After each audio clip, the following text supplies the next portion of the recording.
உறவுகளுக்கு வணக்கம். கடந்த ஒரு 25 நாட்களாக நம்மளுடைய மருதம் கூட்டாஞ்சோறு உணவை சாப்பிடும்போது எனக்கு நடந்த அனுபவத்தை உங்களுக்கு தற்போது நேரலையில் காமிக்கலாம் அப்படிங்கிற ஒரு யோசனை. அதை இப்போ உங்கள்கிட்ட நான் காமிக்க போகிறேன். அதாவது இது 2வது தளம், அதாவது செகண்ட் ஃப்ளோரு. நான் கிரவுண்ட் ஃப்ளோருக்கு போகணும், அடித்தளத்துக்கு.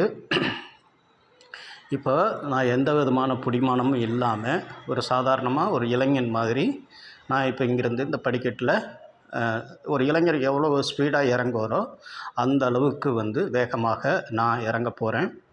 அதேமாதிரி திருப்பி வரும்போதும் உங்களுக்கு நான் காமிக்கிறேன். இப்போ இது மேலேருந்து கீழே போகிறதுக்கான முயற்சி. ஓகேங்களா?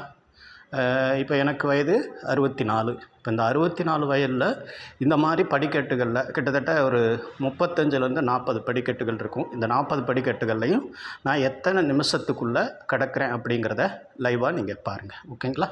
நன்றி, வணக்கம்.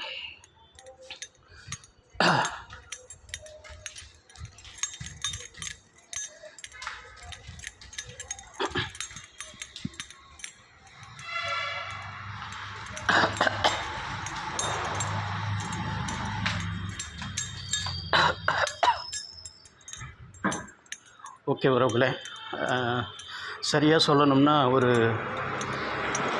10 நொடிகளுக்குள்ளே தான் இருக்குன்னு நினைக்கிறேன். நான் 35 படிகளை கடந்து வந்துட்டேன். இப்போ மெயின் ரோடுக்கு வந்துட்டேன். நம்ம அலுவலகத்திலேருந்து மெயின் ரோடு வந்தாச்சு.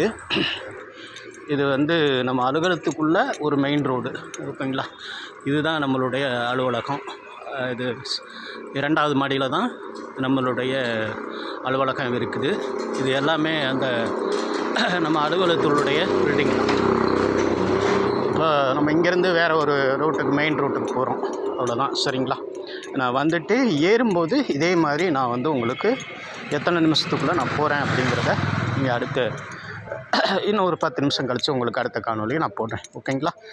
இப்போ 64 வயதில் ஒரு இளைஞன் மாதிரி படிக்கட்டில் எந்த விதமான பிடிமானமும் இல்லாமல் ஏறுறது இறங்குறது அவ்வளவு எளிதான காரியமில்லை அப்படிங்கிறது எல்லாருக்குமே தெரியும். இதில் ஒரு சில பேர் உடம்பை ஆரோக்கியமாக வச்சுருக்கிறவங்க பிடிமானம் இல்லாமல் கொஞ்சம் மெதுவாக ஏறுவாங்க. பட் நான் ஓடித்தான் வந்தேன். அதேமாரி ஏறும்போதும் ஓடித்தான் ஏற போகிறேன். பாருங்கள்.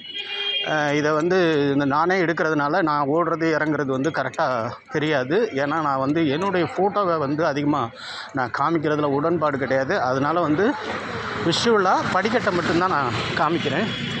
அதனால் என்னடா ஃபோட்டோக்கான வெறும் படிக்கட்டு மட்டுமே தெரியுது அப்படின்னு சொல்லி நினைக்காதீங்க.